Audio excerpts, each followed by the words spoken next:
computer, kill the music, kill the graphic, and then I'm going to spotlight myself and Tim so we can properly greet you. Tim, where'd you go? There you are.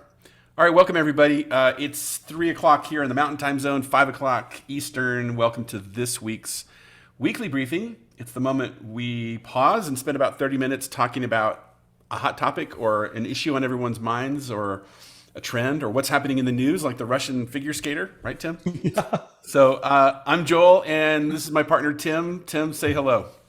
Hey, it's good to be with you guys. It really is good to see your faces.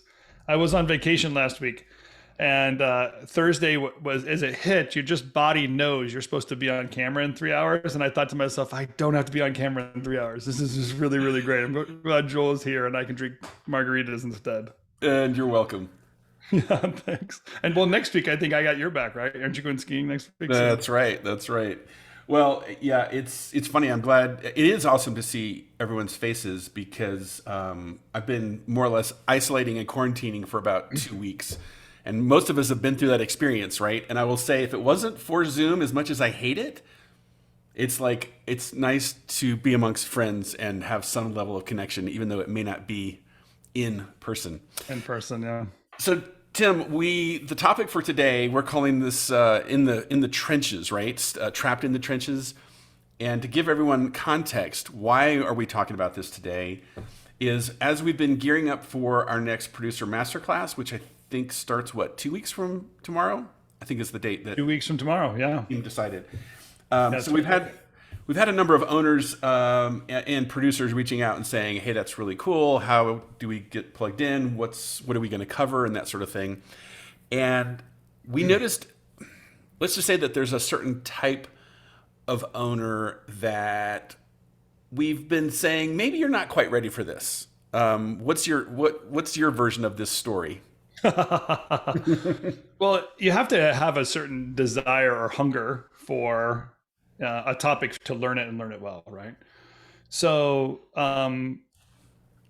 the desire to micromanage your production or to think that you are so I'm gonna get a big picture here, right? No one be offended yet.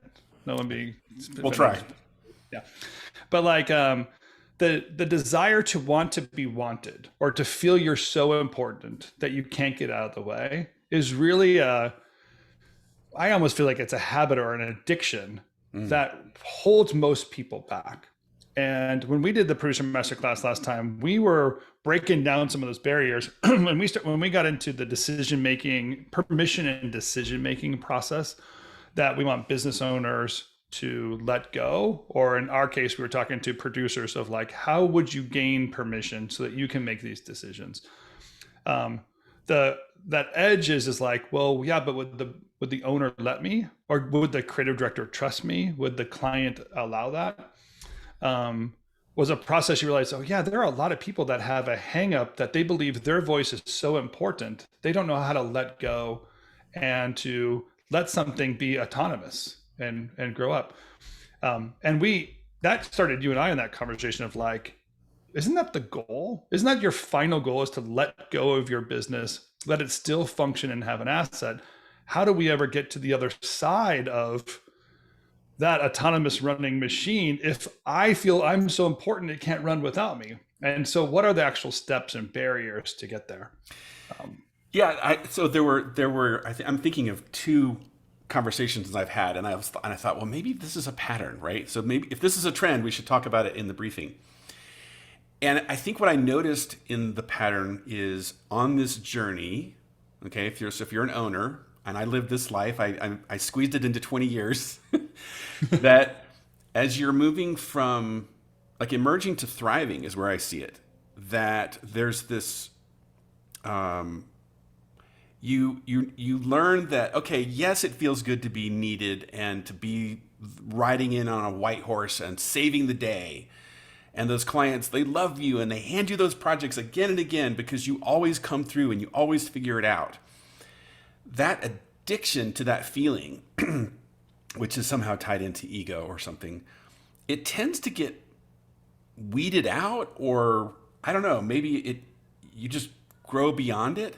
I don't want to say that it's necessarily a bad thing. It's not a judgment, But I will just say that I find the owners that make it into that thriving season, they have a sort of healthy detachment, and they reach a place where they're able to say, I'm totally fine with not having to save the day. I'm going to let my producers save the day and let them get the credit, right? Maybe this is partially the journey also from that auteur to curators Yeah. season, you know?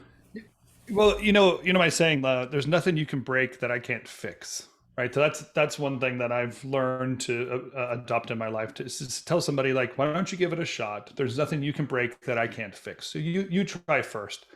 And what I've recognized is somebody can get to 80%, and then the last 20 we'll do together, or the last two, if I need to fix it, whatever. Like that's some of just my own method and process. But I know with certainty when you start a business, it really is you. I mean, there's a lot of you in it. And you do have to, as you were pointing to, mature yourself into the process where I'm capable enough of fixing it, therefore I can let someone else start it. Instead of saying it's probably longer term thinking, but how do I get myself out of the way of sabotaging my future by only taking care of the present? So I think you're right. I think it is something it probably is a maturing process that we go through. Some people are probably motivated by greed. Hey, I want to scale at any cost. So whatever, I just want them, and they're willing to adapt because of solving the problem based off of that motivation. But I admitted earlier, like, last Thursday I was sitting on the beach and I still had a feeling of like, I'm supposed to be on camera. Oh no, it's okay. I had to walk my own ego out of the way of like, no, you don't need me. It's a weekly briefing. We can do it without me or whatever. So I think we all have that part of it.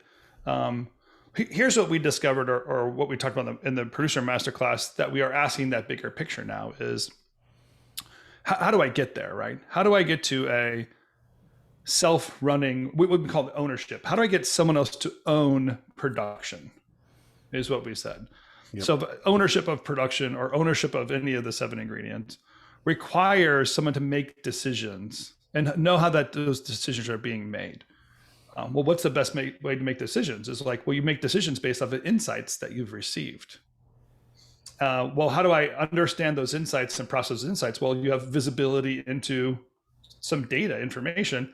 And so a system in place, if you have the right systems in place, systems create visibility, which allow for insights. And insights are always shared, by the way. This is a big key part of it. Insights are not handed down and written on an email. It's what a meeting is about. That's why you have to have a production meeting, is to share insights with the opportunity there.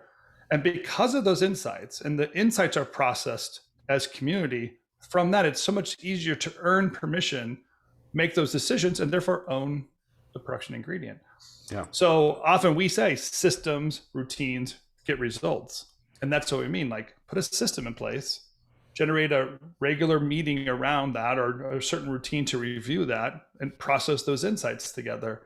And therefore you'll achieve results. And if you've worked that thing out systematically through your company, then you can pass on ownership because you trust the process that they're going through.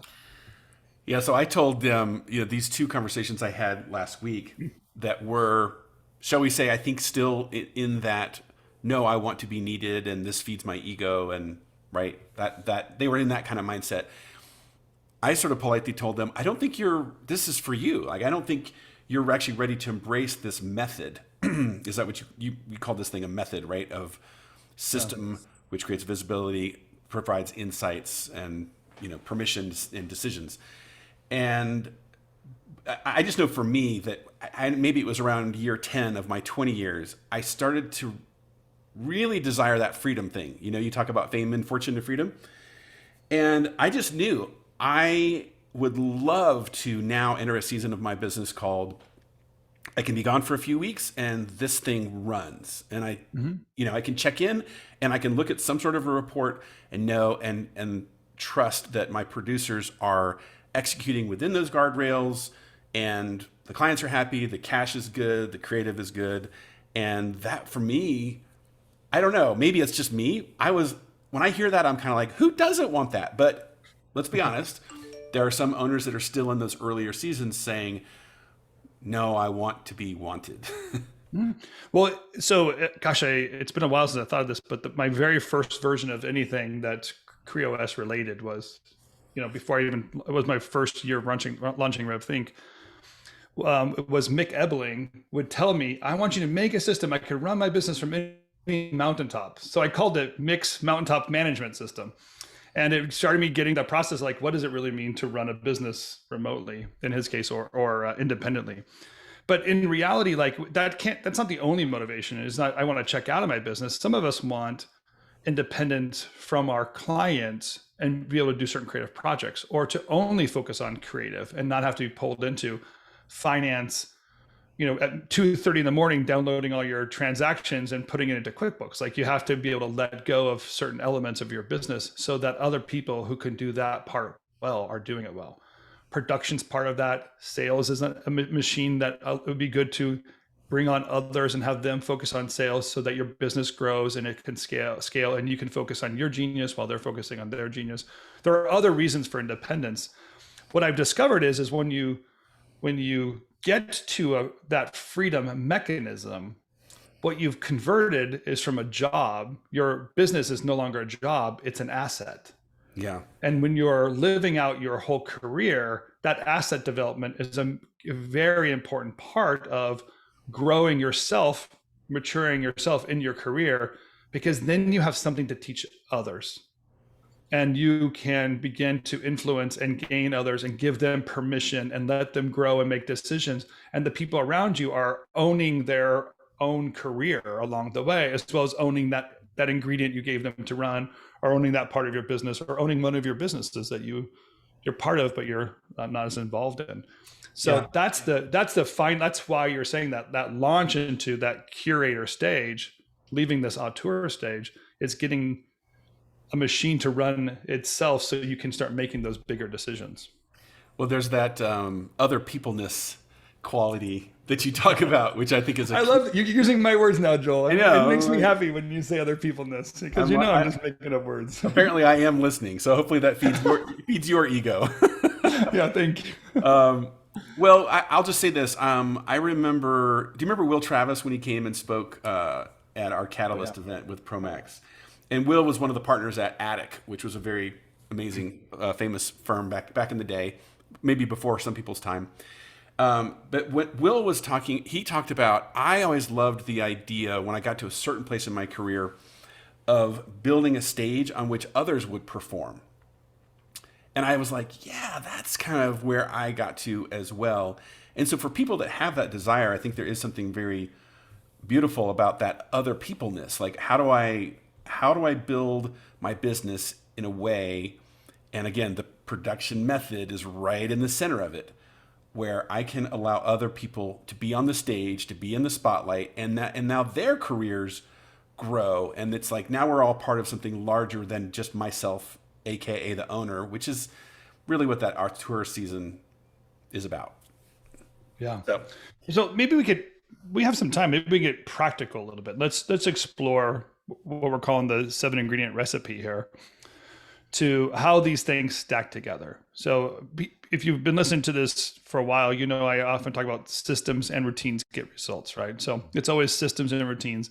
And we summarize it that way because we're consultants. So what do we often do, and how do we coach businesses, is how we teach them and show them certain systems and routines that they can put in place to get results that they've been asking for. And because we have that breakdown and we have our hands on that stuff, we do this all the time, and we make our own systems.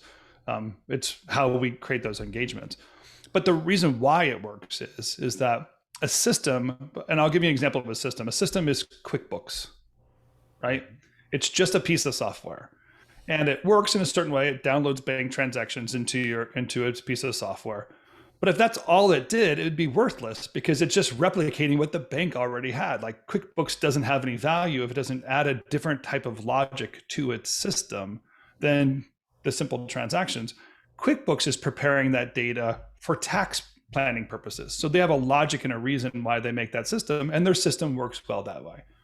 So when you're thinking about different areas of your business, and an example of production, what are the systems that you use and how do they work? It often is a budget, right? Hey, here's a bunch of data organized in a certain way to convince a client they should pay us. A calendar or a schedule. Here's what that's going to take to get the project done, the people we're going to use, and the time that it's going to take to get it working. And some sort of like finance tracking system, timesheets or Harvest or whatever your people are using to put it all together. But what we often kind of miss is like, well, does the logic work to make the right finally make the right decisions? And you can judge that by the insights you gain from that system. So systems organized properly give you visibility where something's going. So our production roll-up, for example, our system gives visibility of where the money is being spent. It's what the system is giving us, that visibility. And now I gain insights. Oh, money's being spent there. And now I get asked the question, should we be spending money there? Right? And I can start processing together. So that begins the routine part of it. The system does its work, and the routine is the question, is this project going the way we want it to creatively? Is it going the way we want to financially? Is it going the way we want to with client relations? I can ask those three questions, and the system allows for that conversation to take place. So I think those first elements are something everyone's kind of seen us do in practice. When we're talking about going beyond that into decision making, what we're really saying there is, could you feel confident enough with that system and routine that you would grant someone else permission to act on their own because they understand it, and you trust those insights and that understanding that they would go and do it? And when someone acts on their own, we call that ownership, right? Yeah. So that's your ultimate goal. I just use production, but sales, Joel, you're doing the same thing with sales. Sales works the same way, right? You start with pipe drive. Yeah, right. No, it's exactly right. It's been interesting for us to take this 7-ingredient recipe and start applying it to each of the ingredients. And yeah, like you said, sales, wait a minute, is there a system? Yes. Does that give you visibility? Yes. Does that help you gain insights? Yes. Right? Yeah. And then there's the decision making and the permission. And then could there be a day in the future where you say, hey, person, with these systems and routine, I'm comfortable granting you ownership of this. You own sales. You run it. That's a good day when you've got that in place.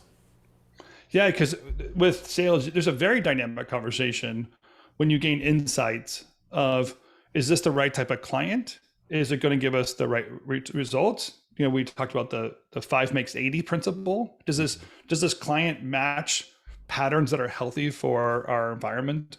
Is it going to help me achieve, some of the 3 R's or whatever? Like there are ways of looking at it that when you're looking for insights, you can gain them. Very dynamic conversation. And because I'm a business owner and I'm processing with you, a salesperson, we're starting to understand each other. The more we understand each other, I can let go. And I could say, I give you permission. Please you're now in charge of sales. And you and I are really close to one business owner where we've seen do this so well that it's, I almost feel like he has a magic button. He's like, no, press the button, cash shows up. Oh, well, no, I know. like, wow, it's like a slot machine he never loses on or whatever. Well, yeah, the last time I was sitting down with this person and having dinner, this owner, I was really struck with how calm and cool he was. And when I asked about like, oh, how in the trenches are you? And mired in production and all that decision making and dealing with all the drama and the clients and all that kind of stuff. And he was like, what are you talking about? Mm-hmm. And because I didn't know. And I said, well, I don't know. It's been a few years. And he was like, I don't mess with that anymore. I have visibility, right? Because he's in those production roll-up meetings. He's like, I have visibility. Sure. I'm never going to let go of that. But, I spend 20, 30 minutes a week with my finger on that pulse. And I look at the report and I kind of know this is where we're at. And these are the decisions the team is making. And if they've got it, I'm good. And I go back. Yeah, I can't remember if it was you or Jason, but it's almost like the aha moment is when we realize like 10 million is not a limitation. 10 million is a choice. Like he's just decided like, I'm just going to, no, I don't really want to run a company that's beyond that. Like I have this, I press a button and then like the machine has its way of doing its thing, and he's in a groove and making it happen. And you're like, wow, that's what an ultimate gift to have that part of it. Now, we're talking very well about it. There's a lot of stress, right? It's a machine that runs. You have to manage it and be part of it. But the whole company is engaged in how this operation really works, and they get their parts of it. And that's why he has a sense of comfort in that part of it. And he can, as he does, works remotely and comes when he wants to, and creative directs the part that he wants to and whatever. So we're saying that because we've seen it work. And we know that a company running these systems and routines well gets the results that most of us are looking for with our own companies. Well, it's the reason when you and I first got acquainted, I said, dang, why didn't I meet you 7 years ago? Exactly. Because I had spent those previous 7 years really not understanding what it looked like to empower my producers with that method. So my producers were great. They were amazing. It was really on me because I just didn't understand what it looked like to apply that method. So we did well, but wow, we would have done a lot better, and I would have had fewer gray hairs in this beard here. It's funny though, as I had your producer in mind when I was thinking through this 7 ingredients thing too, because there was a resistance. Easily said, there was a resistance when I first introduced the idea, and she said to you, Joel, please don't make me do this. But I hear you, because here's the funny thing, right?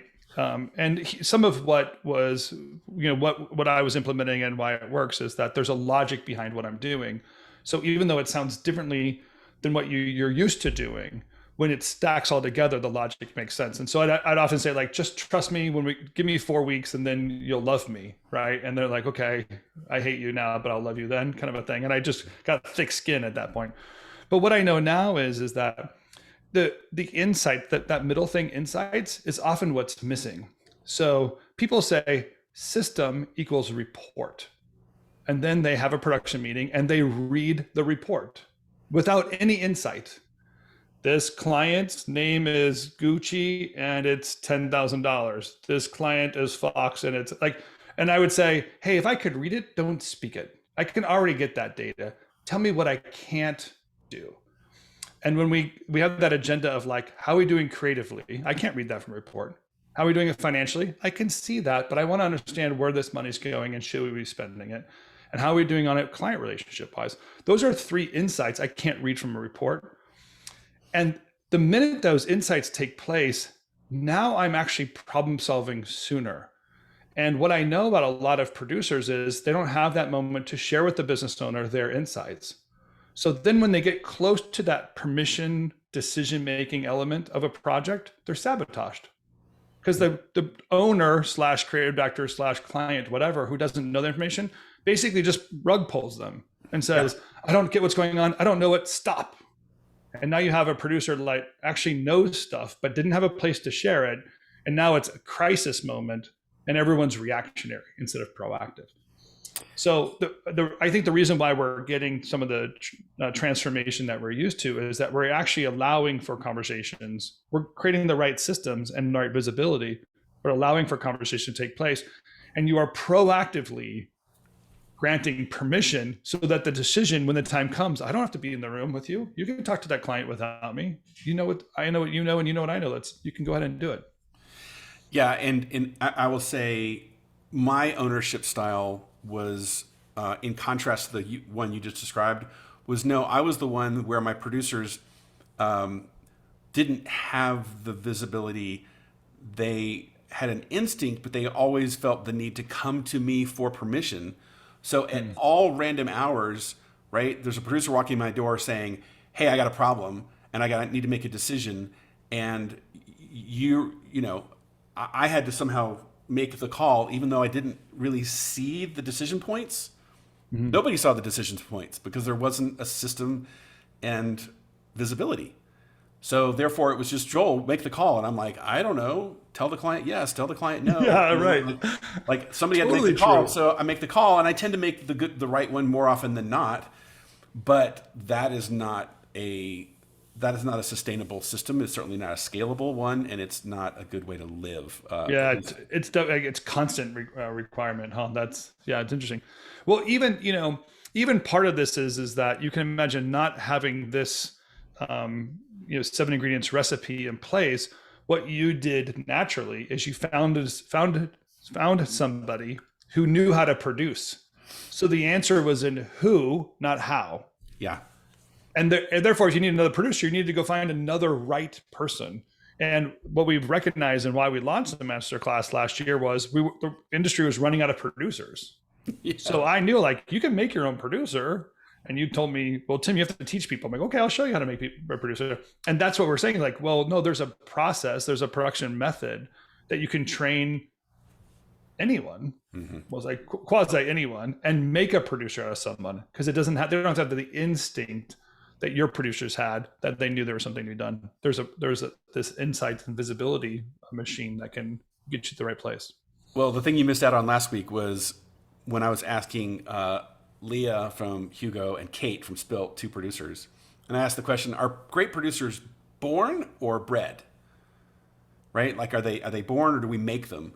And what was interesting was, well, it's kind of both, because yes, there's an aptitude and a personality and a, certain things about the way. There's totally an aptitude, yeah. Right? Totally. You're born with those things, but from there, it's a total making, and it was kind of fun to walk through that.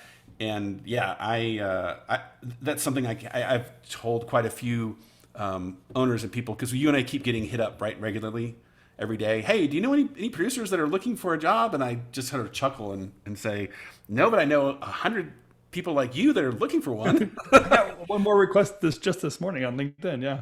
So let's help everyone understand how do you make that person, and that'll be a fun skill set to implant into people. Yeah, it's how well, and then every ingredient are on. Make your own salesperson, make your own operations person, make your own finance person. Yeah, let's go for it. Yeah.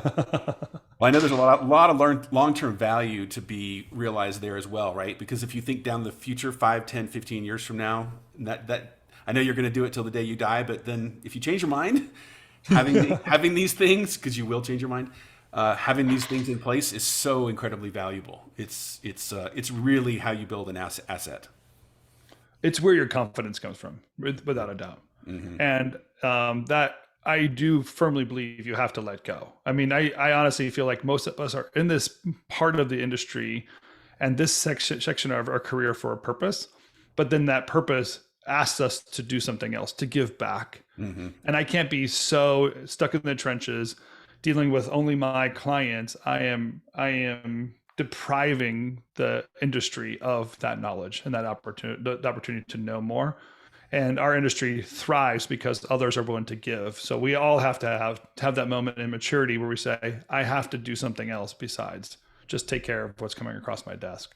Yeah, as we make the industry stronger, that's a big. We all have more to give and offer the world as we mature through our careers than simply, I'm the guy that at the 11th hour always saved the day, because that doesn't convert, right? You someday from now wake up and realize, I'm kind of done with my company, but all I know how to do is to just save the day at the 11th hour. That's not necessarily valuable or what the world needs. So, and you might do this till the day you die, because that is a very stressful job, and you might just die if you're doing it that way for your own. Right. In that sense, right. Yeah, you could. You actually don't want to do this till the day you die, because you die young of stress. That's what we're saying. Yes, indeed. All right. Well, let's mention, Tim, to anyone here that, thanks for coming to the weekly briefing. For anyone here that's not a member of our community, which we call RevCommunity, by all means, please jump in and join that community. It's free. You do have to qualify. You have to be a business owner. But for those of you that fit that, we certainly encourage you to join us. And there's a lot of good stuff going on in there. And then for those of you that are interested in the Producer Masterclass, if you go under events, you'll see information about that, and Erich will get you sorted if you're interested in that. I think that's our briefing for this week, Tim. Yeah, let's make sure people know that we exist so that you can thrive in business, in your life, and in your career. So please hit us up with any questions. We are here for you. That's what we love to do. Let us know what's going on. And we'll see you 2 weeks in the Producer Masterclass. Looking forward to all of you being part of that. All right. Well, have a great weekend, everyone. Good to see you all. Thanks, Thanks, guys. Thank Take you. care. Take care.